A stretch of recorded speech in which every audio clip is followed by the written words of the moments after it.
கிறிஸ்துவுக்குள் அன்பாய் அழைக்கப்பட்ட அன்புக்குரிய சகோதர சகோதரிகளே, நம்முடைய பிதாவாகிய தேவனாலும் ஆண்டவராய் இயேசு கிறிஸ்துவினாலும் நமக்கு கிருபையும் சமாதானமும் வருவதாக என்ற வாழ்த்துதலோடு தேவனுடைய பெரிதான கிருபையினாலே இங்கே ஒரு சிலராக நாம் கூடி தேவனுடைய மகிமை உள்ள வார்த்தைகளை நாம் தியானிக்கிறதற்கு அவர் கொடுத்த அந்த கிருபையான தருணத்திற்காக மீண்டுமாக அவருடைய குமாரன் மூலமாக நன்றி ஸ்தோத்திரங்களை எடுத்துக்கொண்டு இன்றைய நாள் வேத பாடத்திற்குள் நம்ம கடந்து போகலாம். இந்த நாள் வேத பாடத்தினுடைய தலைப்பு பலிபீடத்தின் கொம்புகள் அப்படிங்கிற தலைப்பின்கள் நம்ம பார்க்க போகிறோம். இது ஆசரிப்பு கூடாரத்தை தான் நமக்கு என்ன பண்ணோம் அப்படின்னா நினைப்பூட்டக்கூடிய ஒரு காரியமாக இருக்கும். ஏன்னா ஆசரிப்பு கூடாரத்தினுடைய பலிபீடத்தில் இருக்கிற 4 கொம்புகளை குறித்து நம்ம பார்க்க போகிறோம். இது ரொம்ப சிம்பிளாக தான் பார்ப்போம், ஆனால் உள்ளுக்குள்ளே வேறு மாதிரி கண்டென்ட் நிறைய போகும். அதை கூட நம்ம என்ன பண்ண போகிறோம் பார்க்க போகிறோம். ஆனால் இதுதான் ஆதாரமாக இருக்கும். இந்த கொம்புகள் தான் என்னவாக இருக்கும்னா ஆதாரமாக இருக்கும். இந்த சப்ஜெக்ட்டுக்கு இன்னொரு பேர் கூட வைக்கலாம். அந்த பேர் என்னென்னா அடைக்கல பட்டணம். அடைக்கல பட்டணம். அப்போ அந்த அடைக்கல பட்டணத்தை குறித்து கொஞ்சம் தான் பார்க்க போகிறோம். அதுக்கு முன்னாடி இந்த பலிபீடத்தினுடைய கொம்புகளை குறித்து நம்ம என்ன பண்ணலாம் அப்படின்னா நம்ம பார்க்கலாம். இந்த பலிபீடத்தினுடைய கொம்புகளில் என்ன பண்ணுவாங்கன்னு சொல்லி நம்ம பார்க்கும்போது அன்புக்குரிய சகோதர சகோதரர்களே, அங்கே பலியிடக்கூடிய மிருகங்களுடைய ரத்தத்தை என்ன பண்ணுவாங்க பூசுவாங்க. என்ன பண்ணுவாங்க பூசுவாங்க. அப்போது பூசுகிற போது ஒரே ஒரு மிருகத்தினுடைய ரத்தம் தான் அங்கே பூசப்படும். 2வது மிருகத்தினுடைய ரத்தம் அதில் என்ன பண்ணப்படாதுன்னா பூசப்படாது. இளங்காலை இருக்கு இல்லையா, காளையினுடைய படியினுடைய அந்த ஒரு ரத்தம் மட்டும்தான் அந்த ஒரு கொம்பில் என்ன பண்ணப்படும்னா பூசப்படும். அப்படி இருக்கும்போது அன்புக்குரிய சகோதரர்களே, அது எப்படி பூசுவாங்க அப்படின்னா ஏதோ மேலோட்டமும் பூச மாட்டாங்க. அந்த முழுக்க அது மேலே பார்த்தீங்க அப்படின்னா காப்பர் கோட்டிங் கொடுத்துருப்பாங்க. அந்த தகடுனால் அது மூடப்பட்டிருக்கும். தூரத்துலேருந்து பார்த்தீங்கன்னா அந்த காப்பர் கோட்டிங் அந்த தகடு தெரியவே தெரியாது. கம்ப்ளீட்டாக ரத்தத்தினால என்ன பண்ணியிருப்பாங்கன்னா ஏனோ தானு இல்லை, நல்லாவே என்ன பண்ணியிருப்பாங்கன்னா அதை பூசியிருப்பாங்கன்னு சொல்லி நம்ம பார்க்கணும் இல்லையா. சரி, பார்க்கும்போது அன்புக்குரியவர்களே, இப்போ இந்த ஒரு காரியத்தை குறித்து நம்ம பார்க்க போகிறோம். இப்போ இது எதை அடையாளப்படுத்துது, இந்த கொம்பு எதை அடையாளப்படுத்துது அப்படின்னு சொல்லி ஒரு நேரடியான ஒரு பார்வையில் சும்மா சாதாரணமான சொல்லிட்டா, கொம்பு அப்படிங்கிறது மிருகங்களுக்கு என்ன செய்யப்பட்டிருக்கு, கொடுக்கப்பட்டிருக்கு இல்லையா. மனுஷனுக்கு ஏதாவது கொம்பு இருக்கா? நம்ம என்ன கேட்போம் சில சமயத்தில் ரொம்ப ஓவராக ஒருத்தர் பேசுகிறாங்கன்னு வைங்களேன், உனக்கு என்ன கொம்பா முளைச்சிருக்கு அப்படின்னா, அந்த கொம்பு அப்படிங்கிறது எதை அடையாளப்படுத்துதுன்னா ஒரு மனிதனுடைய அதிகபட்ச அதிகாரத்தையும் வல்லமையும் என்ன பண்ணுதுன்னா குறிக்கிறது. அதே மாதிரி இந்த பலிபீடத்தின் கொம்புகள் கூட தேவனுடைய வல்லமை என்ன பண்ணுறதுன்னா குறிக்கக்கூடியதாக இருக்குன்னு சொல்லி பார்க்குறோம்.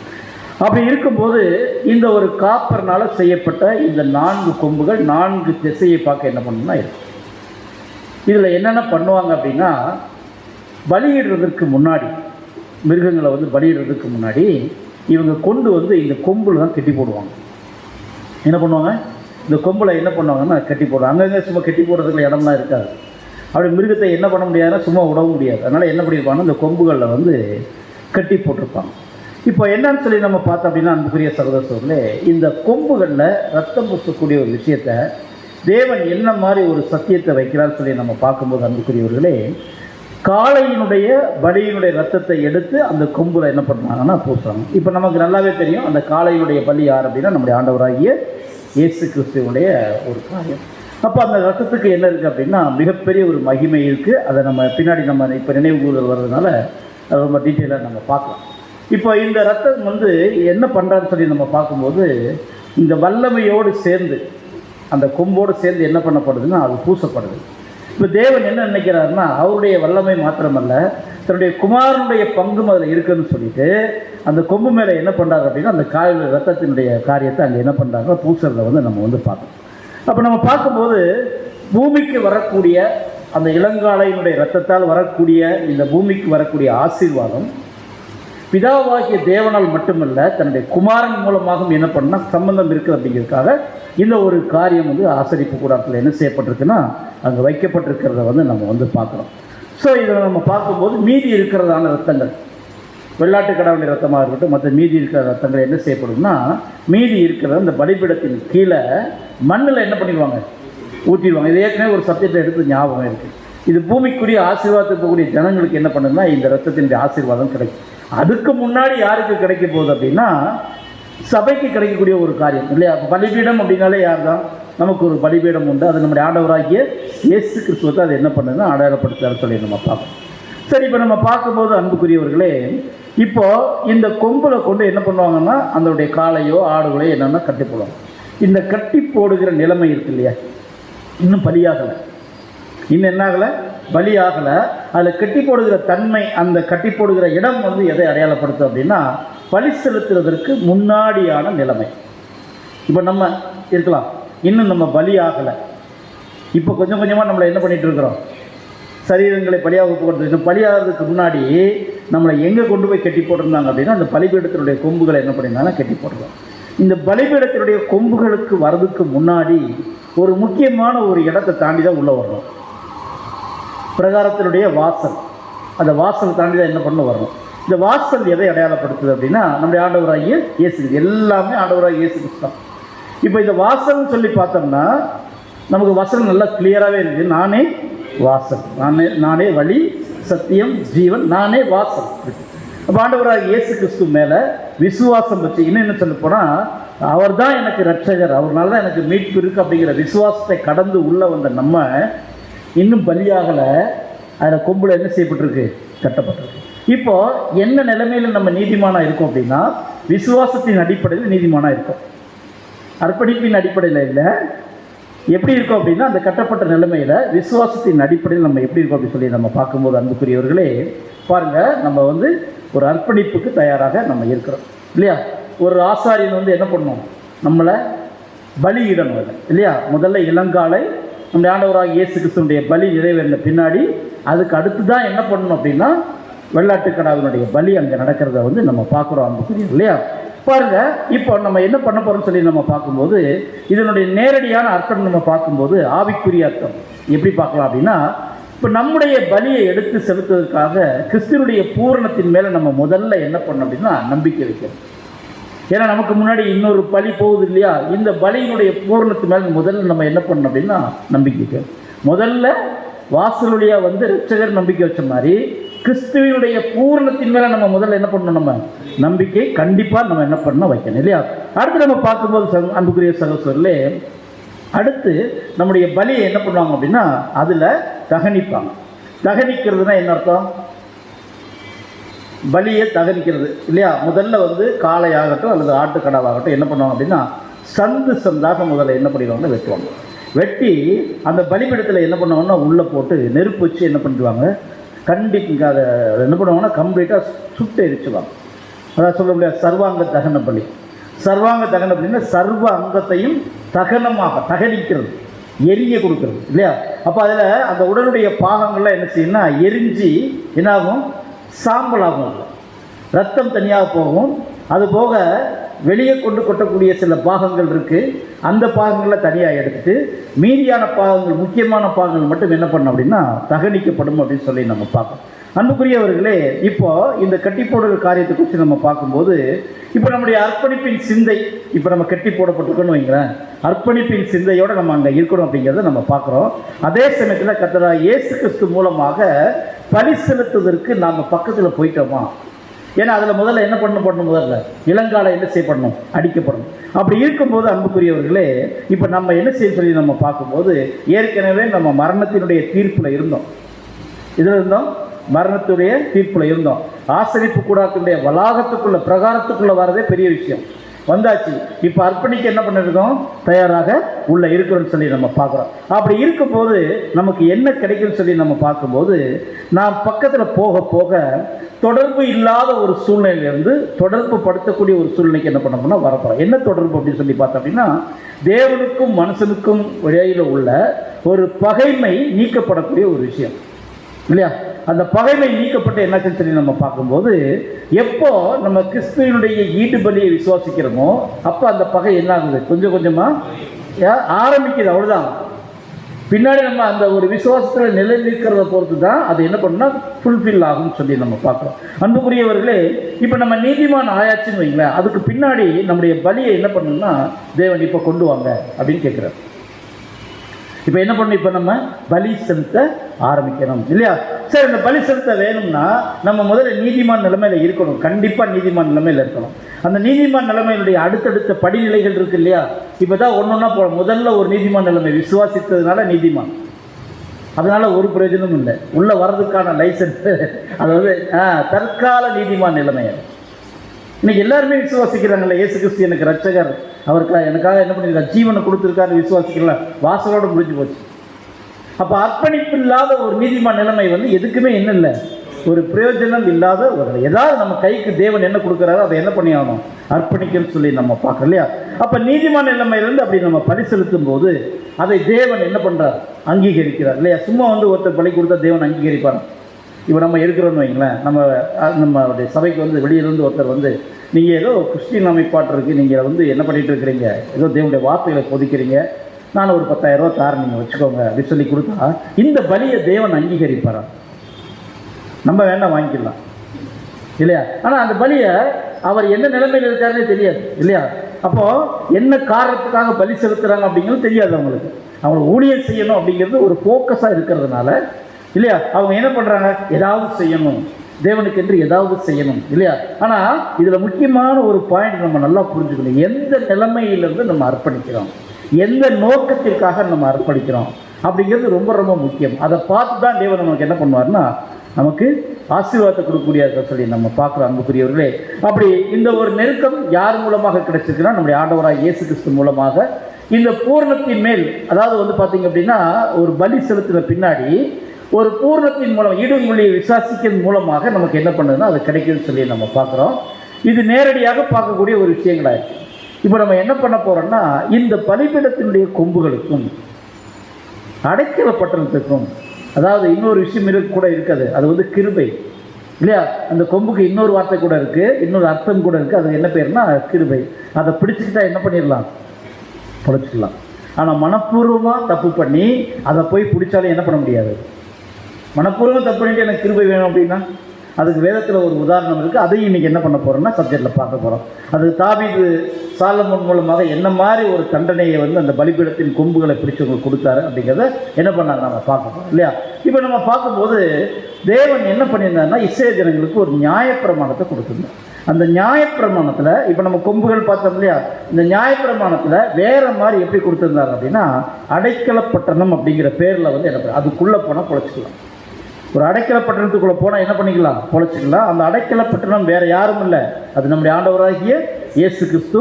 அவருக்குள்ளே போனால் பொழைச்சிக்கலாம். ஆனால் அது எப்படி அப்படிங்கிறத என்ன பண்ண போகிறோம், நம்ம இன்றைக்கி பார்க்க போகிறோம். வசனம் படிக்கலாம். யாத்திராகம புஸ்தகம் 2ஆம் அதிகாரத்தில் 21ஆம் அதிகாரத்தில், யாத்திராகம புஸ்தகம் 21ஆம் அதிகாரம் 12 வசனம் முதல் படிங்க. யாத்திராகமம் 21ஆம் அதிகாரம் 12 முதல். ஒரு மனிதனை சாகும்படி அடித்தவன் நிச்சயமாய் கொலை செய்யப்பட கடவன். ஒரு சாகும்படி யாராவது ஒருத்தர் அடிச்சிட்டாங்க அப்படின்னா அவன் நிச்சயமா என்ன பண்ணி ஆகணும். ஆனால் இந்த மாதிரி தண்டனை தீர்ப்புலாம் இன்னைக்கு என்ன பண்ணுங்க இல்லை, ஈஸியாக தப்பிச்சிடுறாங்க. ஆனால் நியாயப்பிரமாணத்தில் என்ன கொடுத்துட்டாரு அப்படின்னா ஒருத்தர் சாகும்படி ஒருத்தர் அடிச்சிட்டாருன்னா அவர் கண்டிப்பாக கொல்லப்பட வேண்டும். ஏன் அப்படின்னா ஒரு மனுஷனுடைய வழி என்னன்னு உனக்கு என்ன பண்ணணும் தெரியணும். அதுக்கு தான் தேவன் என்ன பண்ணியிருக்கார், நியாயப்பிரமாணத்தில் இப்படி ஒரு விஷயத்தை வச்சிருக்கிறார் இல்லையா. அவன் கொல்லப்பட வேண்டும். ஒருவன் பதிவிருந்து கொள்ளாமல் தேவ செயலாய் தன் கைக்கு நேரிட்டவனை கொன்றால் அவன் ஓடி போய் சேர வேண்டிய ஸ்தலத்தை உனக்கு நியமிப்பேன். பார்த்தீங்களா என்ன சொல்லிட்டார் அப்படின்னா கைப்பிசகா தெரியாம பதிவிருந்து, அதாவது திட்டமிட்டு செய்யாம, எப்படி அப்படின்னா கைப்பிசகா தேவ செயலாக நடந்துட்டார். யதார்த்தமானா அது வந்து திட்டமெல்லாம் எதுவுமே கிடையாது, நடந்துருச்சு. உதாரணத்துக்கு ஒருத்தர் கோடரி எடுத்து வெட்டுறார் மரத்தை, அந்த கனை மட்டும் இவர் கையில் இருக்குது. அந்த கோடலியுடைய தலைப்பாகம் கலந்து என்ன பண்ணிட்டுனா இவர் ஓங்கி வெட்டும்போது அது கலண்டு போய் பக்கத்தில் இன்னொருத்தர் மேலே அடித்து அவர் இறந்து போயிட்டார் இல்லையா. ஆனால் இறந்து போனவருடைய குடும்பம் சும்மா விடுமா? இவர் என்ன பண்ண தேடும், எப்படின்னா யோசிக்காது இல்லையா. என்ன பண்ணணும்னா அவரை வந்து கொல்றதுக்கு துரத்து வைப்போம். இவர் எங்கே ஓடி போகணும், இப்போ அவர் இருக்க ஊருக்கு போகக்கூடாது. என்ன பண்ணணும் அப்படின்னா 6 அடைக்கல பட்டணங்களை என்ன பண்ணி வச்சிருக்காரு, உருவாக்கி வச்சிருக்கார். இந்த 6 அடைக்கல பட்டணத்தில் பக்கத்தில் எங்கே இருக்கோ அங்கே போயிடும். அப்படின்னா அடைக்கல பட்டணத்துடைய லொக்கேஷன் எல்லாத்துக்குமே தெரியும். அன்னைக்கு கூகுள் இருக்கோ இல்லையோ, ஆனால் அடைக்கல பட்டணத்துடைய லொக்கேஷன் இந்த இடத்துலேருந்து இவ்வளோ தூரத்தில் என்ன இருக்குது, ஓடி போய் என்ன பண்ணிக்கலாம், குறைச்சிக்கலாம். அதுக்கு முன்னாடி கொண்டு போட்டால் ஒன்றும் பண்ண முடியாது.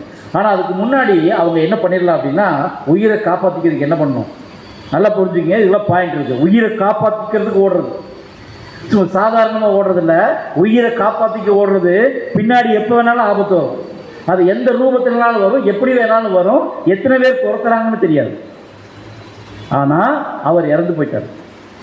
இப்போ கைப்பிசகாக தேவ செயலாக நடந்தாச்சு இல்லையா? 6 பட்டணங்கள் தேவன் என்ன பண்ணியிருக்காரு, இப்போ அதை கொடுத்துருக்காருன்னு சொல்லி நம்ம பார்க்குறோம். இப்போ பாருங்க, இதில் இன்னொரு உதாரணம் கூட சொல்லியிருக்கா பாருங்க. இப்போ எப்போ வர அதை அவர் அங்கே இருக்கணும், அந்த அடைக்கல பட்டணத்துக்குள்ளே இவர் ஓடி போய் செலுத்தாருன்னு வைங்களேன். அவர் எப்போ வர இருக்கணும்னா, அந்த பட்டணத்தில் ஒரு பிரதான ஆசாரியன் இருப்பார் இல்லையா, அந்த பிரதான ஆசாரியன் சாகுற வரைக்கும் அவர் அங்கே தான் இருக்கணும். அதுக்கு முன்னாடி விசாரிப்பாங்க. என்ன விசாரிப்பாங்க அப்படின்னா, உண்மையிலே கைப்பிசகாக தான் அந்த சம்பவம் நடந்துச்சா? ஏன்னா சில சமயத்தில் திட்டமிட்டு என்ன பண்ணிடுவாங்க, செஞ்சுட்டு அடைக்கல பட்டணத்தில் ஓடிடுவாங்க. அப்போ அந்த விசாரணை எப்படி இருக்கும் அப்படின்னா, இந்த காலத்து மாதிரி ஒருதலை பட்சமெல்லாம் இருக்காது, சாதகமெல்லாம் இருக்காது. நீதியும் நேர்மையுமாக என்ன பண்ணுவார் அப்படின்னா, பிரதான ஆசாரியன் அங்கே விசாரிப்பார். அப்படி விசாரிக்கும் போது கைப்பிசகாக நடந்ததாக அவர் தீர்மானித்து கொண்டால் அவர் சாகிற வரை அங்கே தான் இருக்கணும். அடுத்த கண்டிஷன் என்ன அப்படின்னா, அந்த அடைக்கல பட்டணத்தை விட்டு அவர் எங்கேயுமே வெளியவே போகவே கூடாது இல்லையா?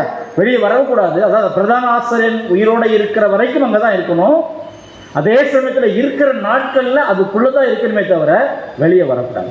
அடுத்த கண்டிஷன், ஒரு வேளை யாருக்கும் தெரியாமல் அவர் வெளியே வந்துட்டார் அப்படின்னா, வேற யாராவது அவருக்கு சேதாரம் உண்டு பண்ணி அவரை கொலை பண்ணிட்டாங்க அப்படின்னா அதுக்கு யார் பொறுப்பு கிடையாது, அந்த பிரதான ஆசாரியன் பொறுப்பு கிடையாது, அந்த அடைக்கல பட்டணம் பொறுப்பு கிடையாது. இவ்வளவு விஷயங்கள் அதுக்குள்ளே. இப்போ இதை தான் என்ன பண்ண போறோம்னா நம்ம பார்க்க போகிறோம் அன்புக்குரியவர்கள் இல்லையா?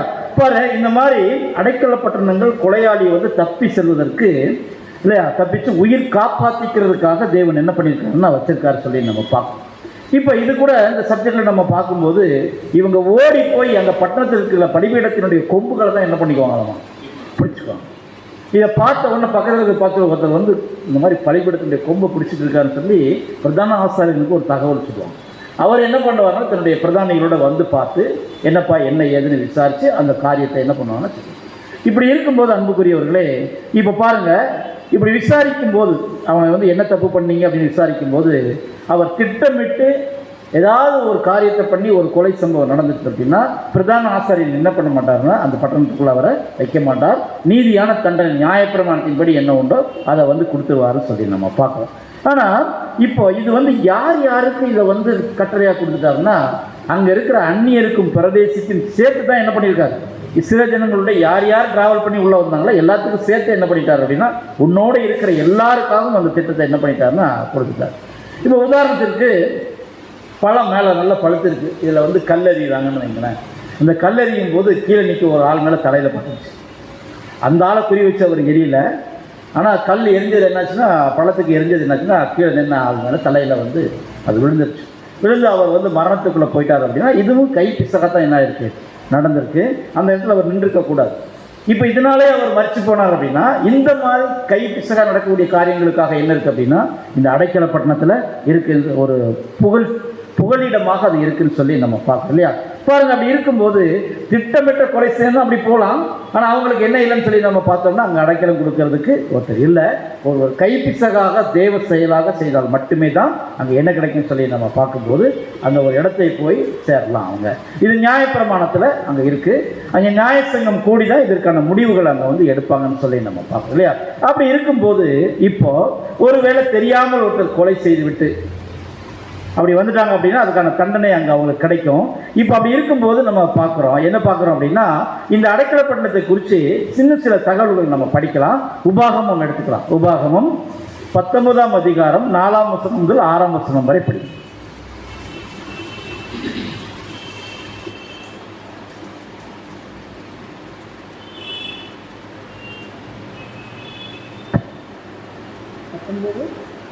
உபாகம் 19ஆம் அதிகாரம் 4லிருந்து 6. உபாகம் 19ஆம் அதிகாரம் 4 முதல் கொலை செய்து அங்கே ஓடி போய் உயிரோடு இருக்கத்தக்கவைகள் யார் என்றால் தான் முன்னே பகைத்திராத பெருமொருவனை மனதறியாமல் கொண்டவன் தானே.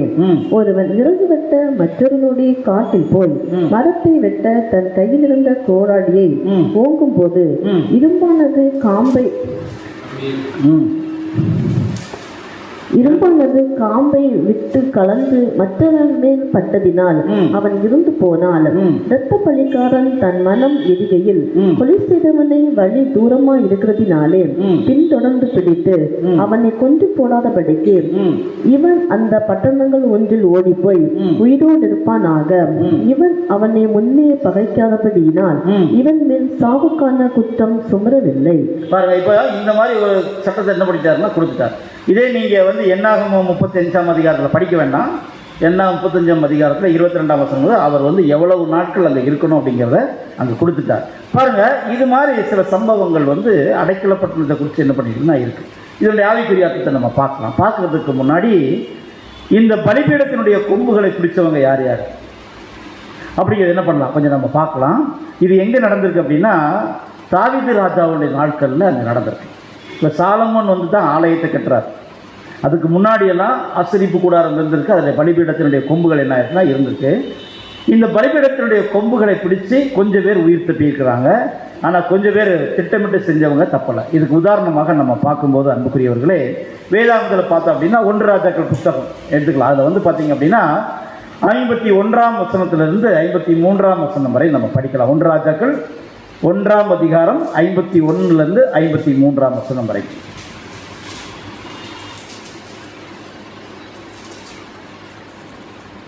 1 ராஜாக்கள்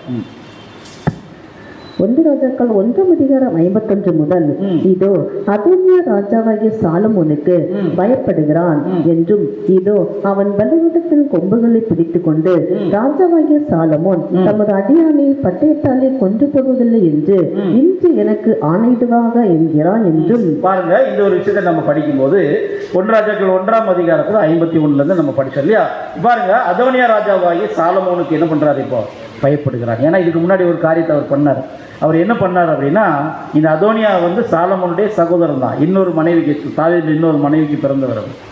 இவர் என்ன பண்ணிட்டாருன்னா, சாலமோன் ராஜாவாகிறதுக்கு முன்னாடியே இவர் தனக்குன்னு ஒரு கூட்டத்தை சேர்த்துட்டு அங்கே போய் விருந்து வைக்க ஆரம்பித்தார் ராஜாவாகிறதுக்காக. இது யாருக்கு தெரிய வருது அப்படின்னா தாவீதுக்கு தெரிய வருது. தாவீதுக்கு தெரிய வந்த உடனே அவர் என்ன பண்ணுறாருன்னா, நாத்தான் தீர்க்கதரிசி, அப்புறம் யோய்தா வம்சத்தில் வந்தவங்க, இவங்க எல்லாம் கூப்பிட்டு அவங்களுடைய தளபதியெல்லாம் கூப்பிட்டு ஒரு மீட்டிங் போடுறாரு. அதுக்கு முன்னாடி பத்சேபால் என்ன பண்ணுறாங்க அப்படின்னா, தாவீதுகிட்ட சொன்னார், இந்த மாதிரி நீங்கள் எனக்கு வாக்கு கொடுத்துருக்கீங்களே, இது நம்ம இந்த மாதிரி ஒரு சம்பவம் நடக்குது அப்படின்னு சொன்ன போது தான் சாலமோனை கூப்பிட்டு தாவீது இருக்கும்போதே என்ன பண்ணிடுறாரு அப்படின்னா சிங்காசனத்தில் உட்கார. அப்படி சிங்காசனத்தில் உட்கார வச்ச பிறகு தான் இந்த சம்பவம்.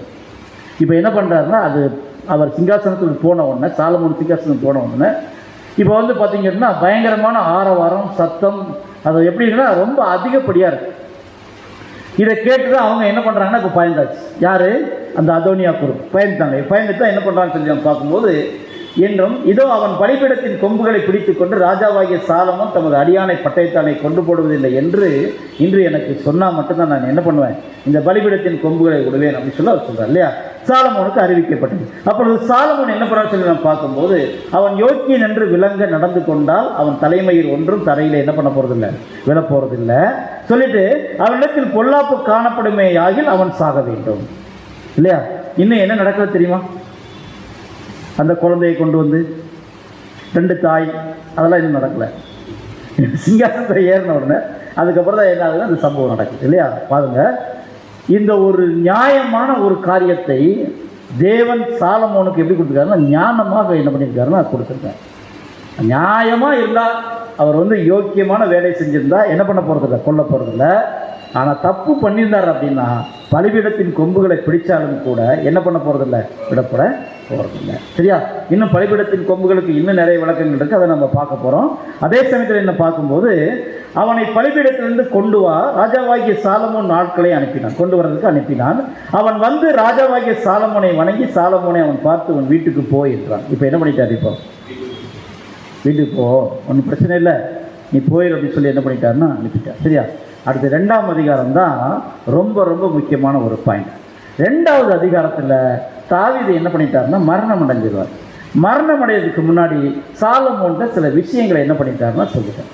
என்ன விஷயத்தை சொல்கிறாருன்னா, சாலமோன் நீ என்னென்ன காரியமாக இதையெல்லாம் நீ பண்ணணும் அப்படின்னு சொல்லி என்ன பண்ணுறாரு சொல்கிறார். யாரை கொல்லணும்னு சொன்னால் முக்கியமான 3 நபர்களை குறித்து பேசுகிறார் இல்லையா. நம்ம வசனத்தில் படிக்கலாமா? ஒன்றா படிக்கலாம். 2ஆம் அதிகாரத்துலேருந்து ஒன்றா படிக்கலாம். 1 ராஜாக்கள் 2ஆம் அதிகாரம் 1 முதல். தாவீது மரணமடையும் காலம் சமீபித்த போது அவன் தன் குமாரனாகிய சாலமோனுக்கு கட்டளையிட்டு சொன்னது, நான் பூலோகத்தார் யாவரும் போகிற வழியே போகிறேன். நீ திடன் கொண்டு புருஷனாயிரு. நீ என்ன செய்தாலும் நீ எங்கே போனாலும் எல்லாவற்றிலும் புத்தியமானா இருக்கிறதற்கும் கர்த்தர் என்னை குறித்து உன் பிள்ளைகள் தங்கள் முழு இதயத்தோடும் தங்கள் முழு ஆத்மாவோடும் எனக்கு முன்பாக உண்மையாய் நடக்கும்படிக்கு தங்கள் வழியை காத்து கொண்டால் இஸ்ரவேலின் சிங்காசனத்தின் மேல் வீற்றிருக்கத்தக்க புருஷன் உனக்கு இல்லாமற் போவதில்லை என்று சொன்ன தம்முடைய வார்த்தையை திடப்படுத்துகிறதற்கும் இதெல்லாம் வந்து ஆலோசனையா சொல்லிட்டு அடுத்ததான் முக்கியமான விஷயமா பேசுறாரு இல்லையா? நியாயப்பிரமாணத்தில் இருக்கப்படி உன் தேவநாயகத்திலே கட்டளை நீ என்ன பண்ணு, கற்பனையை கை கொண்டாரா? சரி, அது பின்னாடி பார்ப்போம் இல்லையா? சரி, அப்படி கைகொண்டு சொல்லிட்டு அவர் வழிகளில் நடக்கும்படிக்கு அவரை காவலில் காப்பாயாக அப்படி சொல்லிட்டு அடுத்துதான் 5ஆம் வசனத்துல தான் முக்கியமான விஷயம் சொல்றார். என்ன சொல்றாருன்னா, செர்பாயின் குமாரனாகிய யோவாப் இஸ்ரேலின் 2 சேனாதிபதியாக நேரின் குமாரன் அப்னேருக்கும் எத்தேரின் குமாரன் அமாசாவுக்கும் செய்த காரியத்தினால் எனக்கு செய்த குற்றத்தை நீ என்ன பண்ணியிருக்கிற, அறிந்திருக்கிற. தாவீதுக்கு தெரியாமலே இவங்க 2 பேரும் யுத்த களத்தில் இருக்கும்போது யோவாப் என்ன பண்ணியிருக்காருன்னா, இவருக்கு ரொம்ப பிடித்தமான 2 பேரை கொலை பண்ணிட்டார். அதுக்கு என்ன காரணம் அப்படின்னா, இவங்க ஏற்கனவே சவுல்ட்ட தளபதியாக இருந்தவர். இவர் எங்கே இருந்தவர்? தாவீதுட்ட சபையாக. இப்போ யோவாப் அப்படிங்கிறவர் எப்படிப்பட்ட ஆளுன்னா, நல்ல ஒரு பலசாலி, நல்ல ஒரு தளபதி, ரொம்ப நம்பிக்கையாக இருந்த மனுஷன். ஆனால் இப்போ தாவீது என்ன பண்ணியிருக்காரு சொல்லி நம்ம பார்க்கும்போது, ராஜாவாக இருக்கிற போதே இவங்க 2 பேரையும் என்ன பண்ணிட்டாருன்னா கொண்டா. யார் அப்படி சொல்லி நம்ம பார்க்கும்போது, அப்னேரையும் அமாசாவையும் என்ன பண்ணிட்டாருன்னா கொண்டு போட்டார். இந்த அமாசா யார் தெரியுமா? இந்த அமாசா யார் அப்படின்னா, ரொம்ப வேகமாக ஓடக்கூடிய ஒரு மனுஷன், மான் போல ஓடிப்பார். பயங்கரமான யுத்தத்தில் தாவீது பக்கத்தில் இருக்கலாம் சாதாரண ஆள் கிடையாது. யுத்தத்தில் ஏதாவது ஒரு விஷயத்தில் ஸ்பெஷலாக தான் அவங்க வந்து இருப்பாங்க. இந்த அப்னேரு இவங்கெல்லாம் யார் அப்படின்னா சொந்தக்காரங்களாக இருக்காங்க. தாவீதுக்கு வந்து பார்த்தீங்கன்னா சொந்தக்காரங்களாக இருக்காங்க.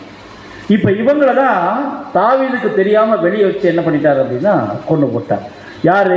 யோவாப். இவரை நீ என்ன பண்ணாத, விட்டுறாத அப்படின்னு சொல்லி சாலமோனுக்கு சொல்றார். பாருங்க, சமாதான காலத்திலே யுத்த காலத்து ரத்தத்தை சிந்தி யுத்த காலத்து ரத்தத்தை தன் அறையில் உள்ள கச்சையிலும் தன் கால்களில் இருந்த பாதாளத்தில் வடிவிட்டானே, ஆகையால் உன் யுத்தியின்படியே நீ செய்து அவனுடைய நரைமையை சமாதானமாய் பாதாளத்தில் இறங்க ஒட்டாதீது. இப்போ எப்படி இருப்பாரு? வயசாயிருக்கும் இல்லையா? அவன் என்ன பண்ணாத, நரைச்ச மயிர்னு பார்க்குறாரு. என்ன பண்ணிடு, உன்னுடைய யுக்தியின்படி செஞ்சிடு அப்படின்னு சொல்லிட்டார். அடுத்த ஆளை சொல்கிறார். என்ன சொல்கிறார் அப்படின்னா, கீழேத்தியான பர்சியாவின் குமாரருக்கு நீ என்ன பண்ணு, தயை செய். ஏன்னா அவங்க என்ன பண்ணியிருக்காங்க அப்படின்னா, தாவீதினுடைய நாட்களில் உன் பந்தையில் சாப்பிடணும்னு அவங்க இருப்பாங்க. ஏன்னா உன் சகோதரன் அப்சலோமுக்கு முன்பாக நான் ஓடி போகையில் அவர்கள் என்னை ஆதரித்தார்கள். நன்றி உணர்வு பாருங்கள் தாவீது. அவங்க என்ன பண்ணியிருக்காங்க, உன்னோட பந்தையிலிருந்து சாப்பிடக்கூடிய அளவுக்கு அவங்க என்ன பண்ண, கௌரவப்படுத்து. ஏன்னா ஆபத்தில் என்ன பண்ணியிருக்காங்க, உதவி இருக்காங்க. அடுத்து நீங்கள் பார்த்தீங்க அப்படின்னா, மேலும் பகூரின் ஊரானாகிய பெண்மீனாகிய கேராவின் மகன் சீமேயி. அடுத்த ஒரு பாட்டு, நல்லவங்களும் இருக்காங்க கெட்டவங்களும் இருக்காங்க. இப்போ நல்லவங்களுக்கு நீ இப்படி செய், கெட்டவங்களுக்கு நீ என்ன பண்ணு, இதை செய்யன்னு சொல்லி நீ என்ன பண்ணுன்னு சொல்லலை, நீ உன்னுடைய யுக்தியின்படி நீ செய். நீ உன்னோட புத்தியின்படி சொல்லலை, யுக்தியின்படி. யுக்தினா என்ன தெரியுமா? அந்த சந்தர்ப்பத்தில் என்ன முடிவு எடுக்கிறமோ அதுதான் யுக்தி. அந்த டைமில் கொடுக்கக்கூடிய மைண்டு, அதுக்கு பேர் தான் யுக்தி. அதன்படி நீ என்ன பண்ணு, செய்யன்னு சொல்லிட்டு இல்லையா? பாருங்க, இந்த சீமையை உன்னிடத்தில் இருக்கிறான் இல்லையா?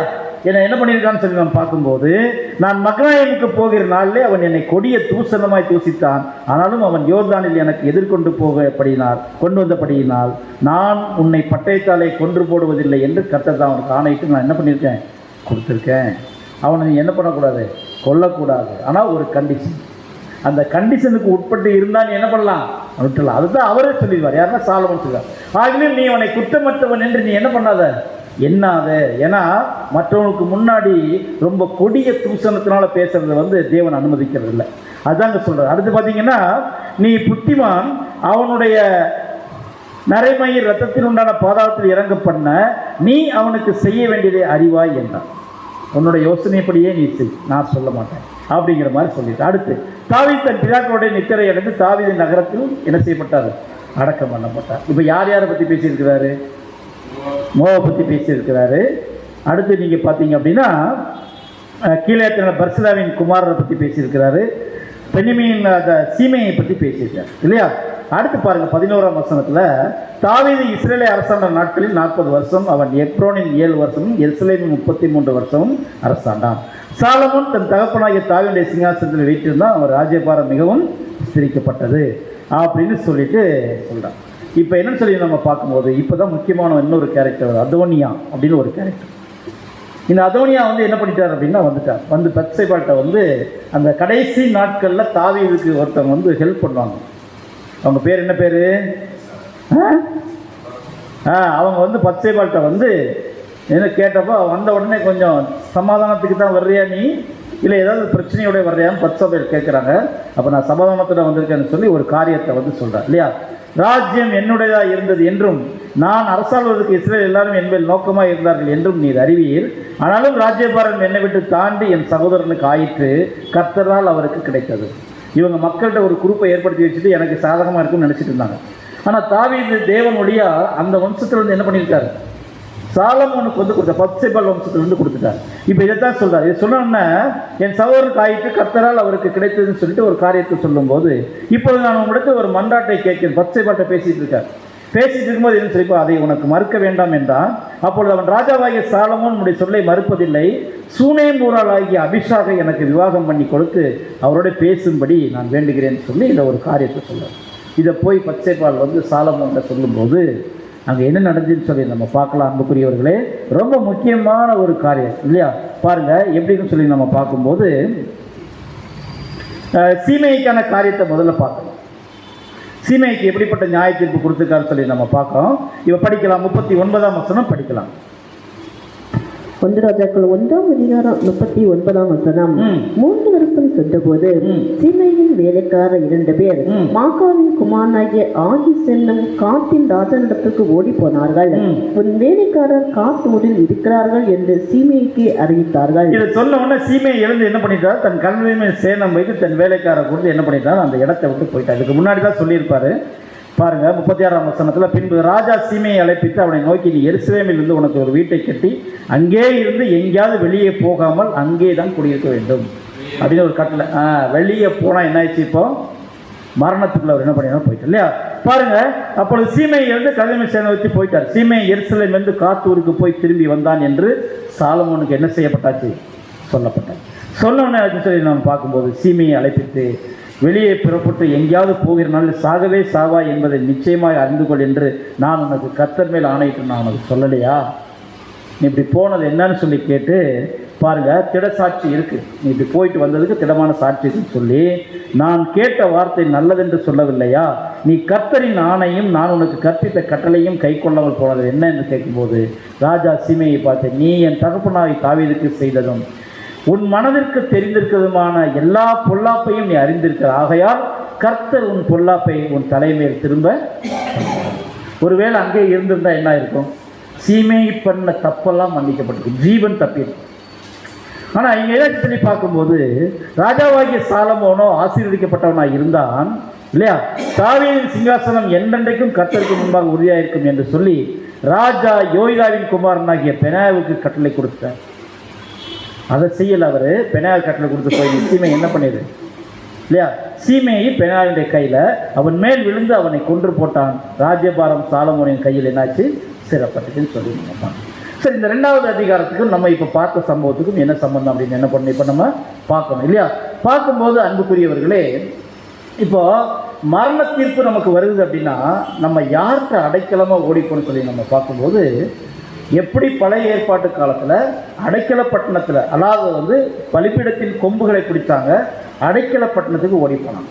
இந்த ரெண்டுமே நம்ம பார்க்கும்போது அன்புக்குரியவர்களே, இன்னைக்கு நாம் கூட கைப்பிசகா தப்பு பண்ணியிருக்கோமா, துணிகரமான தப்பு பண்ணியிருக்கோமா, அதாவது பதிவிருந்து தப்பு பண்ணியிருக்கோமா, பைபிள் அப்படி தான் சொல்லுது. பதிவிருந்து தப்பு பண்ணியிருக்கோமா, கைப்பிசகா பண்ணியிருக்கோமா. பதிவிருந்து தப்பு பண்ணவங்க யார், கைப்பிசகா தப்பு பண்ணவங்க யார்?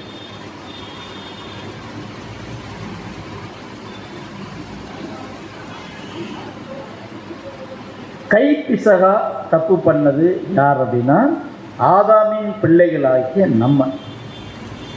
ஆதாம் தான் தப்பு பண்ணார். நம்ம பாவத்தில் பிறந்ததுனால நம்ம செய்கிற தப்பெல்லாம் எந்த லிஸ்ட்டில் வருது, தெரியாமல் பண்ண தப்பு. அப்போ பதிவிருந்து செஞ்சது யார் அப்படின்னா ஆதாம். சரியா? இப்போ ஆதாமின் பிள்ளைகளுக்கு என்ன வந்துட்டு இப்போ இந்த ஒரு இயேசு கிறிஸ்துக்கிட்ட போய் சேர்றதுக்கான ஒரு வாய்ப்பு என்ன பண்ணிச்சுன்னா, அடைக்கலப்பட்டதுக்கு போய் சேர்றதுக்கான ஒரு வாய்ப்பு என்ன ஆச்சுன்னா கிடைச்சிட்டு இல்லையா? அன்புக்குரியவர்களே, இப்போ அந்த வாய்ப்புகளை நம்ம வந்திருக்கிறோம். இப்போ நம்ம இருக்கிறதெல்லாம் எங்கன்னு சொல்லி நம்ம பார்க்கும்போது அடைக்கல பட்டணத்தில். இப்போ இந்த பலிபீடத்தினுடைய கொம்புகள் கிருபையும் என்ன பண்ணும்? அடையாளப்படுத்தும். அந்த கிருபையை குறிச்சிட்டோம்னா நமக்கு என்ன கிடைக்கும்? மன்னிப்பு கிடைக்கும் இல்லையா? அப்போ பாருங்க அன்புக்குரியவர்களே, அதில் முக்கியமான காரியம் என்னன்னு சொல்லி நம்ம பார்க்கும்போது அதிலிருந்து நம்ம என்ன செய்யலாம் அப்படின்னா, மனதார அந்த குற்றத்தை நம்ம பண்ணலை. உதாரணத்துக்கு ஒரு வசனத்தை நம்ம படிக்கலாம். 1 கொரிந்தியரில் 7ஆம் அதிகாரத்தில் 6ஆம் அதிகாரம் எடுத்துக்கலாம். 1 கொரிந்தியர் 6ஆம் அதிகாரம் 19ஆம் வசனம் 20ஆம் வசனம் படிக்கலாம்.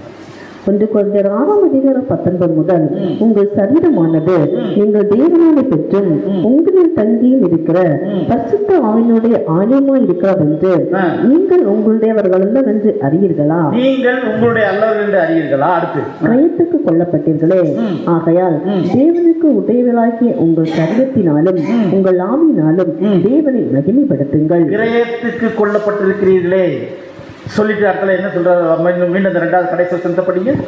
20ஆம் வசனம். கிரயத்துக்கு கொல்லப்பட்டீர்களே, ஆகையால் தேவனுக்கு உடையவர்களாகிய உங்கள் உங்கள் சரீரங்களை ஆவியினால் உங்கள் ஆவியினாலும் தேவனை மகிமைப்படுத்துங்கள். இந்த ஆவியினாலும்ங்கிற வார்த்தை இருக்குல்ல, அந்த வார்த்தை ஒரிஜினல்ல கிடையாது. உங்கள் சரீரங்கள்னால் நீங்கள் என்ன பண்ணுங்க? தேவனை மகிமைப்படுத்துங்கள். அதான் கரெக்ட். இப்போ நம்ம பார்க்கும்போது அன்புக்குரியவர்களே, இப்படி இருக்கும்போது ஆதாமுடைய பாவம் என்னாச்சு சொல்லி நம்ம பார்க்கும்போது நம்மகிட்ட இருந்து போய் இப்போ என்ன பண்ணியிருக்கோம்னா, தேவனிடத்தில் கிறிஸ்து மூலமாக என்ன பண்ணியிருக்கோம்? இப்போ மன்னிப்பை வாங்கிட்டோம். அப்படி வாங்கிட்டு இருக்கும்போது அன்புக்குரியவர்களே, இப்போ நீதிமான் நிலைமையில் நம்ம இருக்கிறோம். உலகத்தின் அடிமைத்தனம் என்ன ஆயிடுச்சு? இப்போ நமக்குள்ள இல்லை, எல்லாம் போயாச்சு. உலகத்தினுடைய பாவங்கள் நமக்குள்ள இல்லை, போயாச்சு. அதுக்கப்புறம் நம்ம என்ன பண்ணணும்னு சொல்லி நம்ம பார்க்கும்போது அன்புக்குரியவர்களே, 1 கொரிந்தியர் 7ஆம் அதிகாரம் 22ஆம் வசனம் படிங்க. 22 23 படிங்க. 1 கொரிந்தியர் 7 22 23. 1 கொரிந்தியர் 7ஆம் அதிகாரம் 22 முதல், கர்த்தருக்குள் அழைக்கப்பட்ட அடிமையானவன் கர்த்தருடைய சுயாதீனனாய் இருக்கிறான். யாருடைய சுயாதீனன்? கர்த்தருடைய சுயாதீனனாய் இருக்கிறான். அப்படியே அழைக்கப்பட்ட சுயாதீனன் கிறிஸ்துவனுடைய அடிமையா இருக்கிறான். யாருடைய அடிமையா இருக்கிறோம்? இப்போ நம்ம கிறிஸ்துவனுடைய அடிமை. ஒரு பட்டணத்துக்குள்ள நம்ம அடைக்கலமாக ஓடி போயிட்டோம் அப்படின்னா நம்ம சுயாதீனமாக இருக்க முடியாது. நம்மளே என்ன பண்ணிட்டு வந்திருக்கிறோம்? ஒரு கை பிசகாய் ஒரு தப்பை பண்ணிட்டு வந்திருக்கிறோம். இப்போ பிரதான ஆசாரியன் அங்கே இருக்கிறார். அவர் உயிரோடு இருக்கிறவரை அதை விட்டு நம்ம என்ன பண்ண முடியாது? வெளியே வர முடியாது இல்லையா? அப்படி நம்ம பார்க்கும்போது அன்புக்குரியவர்களே, அந்த அடைக்கல பட்டணம் நம்முடைய ஆண்டவராகிய இயேசு கிறிஸ்துவை அடையாளம். அவருக்குள்ளே நம்ம போயிட்டோம். இப்போ போன பின்னாடி நம்முடைய பழைய பாவங்கள், பழைய சிந்தனைகள், பழையது எல்லாமே என்னாச்சு? கம்ப்ளீட்டாக நம்மளை என்ன பண்ணிட்டாரு அப்படின்னா அதுலேருந்து நீக்கி கிறிஸ்துவனுடைய ரத்தத்தினால என்ன செய்யப்பட்டிருக்கோம். இப்போ அதனால நம்ம ஆரம்பத்தில் பார்த்தோம், அந்த பலிபீடத்தினுடைய கொம்புகளில் இளங்காளையினுடைய ரத்தம் என்ன செய்யப்பட்டிருக்கு? பூசப்பட்டிருக்கு அன்புக்குரியவர்களே. அப்போ நம்ம அதனால் நமக்கு என்ன கிடைக்கும் அப்படின்னா ஒரு விடுதலை கிடைக்குதுன்னு நம்ம பார்க்க இல்லையா? இப்போ நம்ம கிறிஸ்துவுக்கு அடிமையாகிட்டோம் இல்லையா? இப்போ பார்த்தீங்க அப்படின்னா அப்படி அடிமையாக இருக்கும்போது நம்முடைய தேவனுடைய பாதுகாப்பு நமக்கு என்ன இருக்குன்னா அங்கே இருக்கு. ஒருவேளை நம்ம அங்கேருந்து தப்பி நம்ம வெளியே வர்றதுக்கு முயற்சி பண்ணோம் அப்படின்னா நமக்கு எந்த கேரண்டியுமே கிடையாது. உதாரணத்திற்கு இந்த அழைப்பிலிருந்து, அர்ப்பணிப்பின் வாழ்க்கையிலிருந்து நம்ம வெளியே போயிட்டோம்னு வைங்களேன், நமக்கு ஏதாவது நேர்ந்தால் அதுக்கு என்ன இல்லை? அது உலகத்தார் லிஸ்ட்டில் சேர்ந்துடும். ஏன்னா உலகத்தாருக்கு என்ன கிடைக்கும்? அவங்க எதையுமே பார்க்கல, இருக்காங்க, மறிக்காங்க. அந்த மாதிரி ஒரு லிஸ்ட்டில் கொண்டு என்ன பண்ணிடுவார்? சேர்த்து. அதுக்கு யார் பொறுப்பு இல்லை அப்படின்னா பிரதான ஆசாரியன் பொறுப்பு இல்லை. அதனால் இப்போ என்ன இருக்குன்னா அங்கேயே இருக்கும் இல்லையா? பிரதான ஆசாரியனுடைய மரணம் அப்படின்னா எதை அடையாளப்படுத்தும்? அதுக்கப்புறம் வெளியே வரலாம் இல்லையா? இது ஒரு ஆராய்ச்சியாக வச்சுக்கோங்க. பிரதான ஆசாரியனுடைய மரணம், அதுக்கு பிறகு என்ன பண்ணிடலாம்? வெளியே வந்துடலாம். வெளியே வந்தால் உங்களை யாரும் ஒன்றும் பண்ண முடியாது. யாரும் என்ன பண்ண முடியாது? ஒன்றும் பண்ண முடியாது. நீங்கள் சுயாதீனனா என்ன பண்ணிடலாம்? மாறிடலாம். அடுத்து நம்ம பார்க்கும்போது அன்புக்குரிய சகோதரர்களே, இதுக்காக நம்ம என்ன பண்ணணும்னு சொல்லி நம்ம பார்க்கும்போது, இப்போ இந்த நீதிமானாக்கப்பட்ட நிலைமையில் ஆசரிப்பு கூடாரத்திலிருந்து பலிபீடத்தில் நம்முடைய அர்ப்பணிப்பை என்ன பண்ணுறோம்? இப்போ நம்ம செய்கிறோம் இல்லையா? அர்ப்பணிப்புனா நம்முடைய சரீரத்தை சுட கொடுத்து தகனப்படியாக நம்ம மாற்றணும். நமக்குள்ளே இருக்க எல்லாமே நேரம், காலம், நம்முடைய தாளந்துகள் எல்லாத்தையுமே என்ன பண்ணணும் அப்படின்னா அந்த தகனத்தில் நம்ம வச்சு என்ன பண்ணணும், நம்மளே பலியாக கொடுத்துறோம். கொடுத்த பின்னாடி நம்ம பார்க்கும்போது அன்புக்குரியவர்களே, இது பாதுகாப்பு மட்டுமில்ல, அடுத்து நம்ம பார்க்கும்போது நம்முடைய உடன்படிக்கையின் பலியின் ஜீவியத்தில் நம்ம பண்ணுறோம். முழுமையாக நிறைவேற்றின பின்னாடி அதுக்கடுத்த நிலைமைக்கு எங்கே போகிறோம் அப்படின்னா தண்ணீர் தொட்டி இல்லையா? தண்ணீர் தொட்டி, அந்த பலியான பலி, அந்த ஒரு சாம்பல் இல்லையா, அடுத்து அந்த கடாவினுடைய ரத்தம், இது எல்லாம் நேரம் எங்கே போகுதுன்னா தண்ணீர் தொட்டியை தாண்டி எங்கே போகுது அப்படின்னா பரிசுத்த ஸ்தலத்துக்கு என்ன பண்ண போகுதுன்னா போகும்.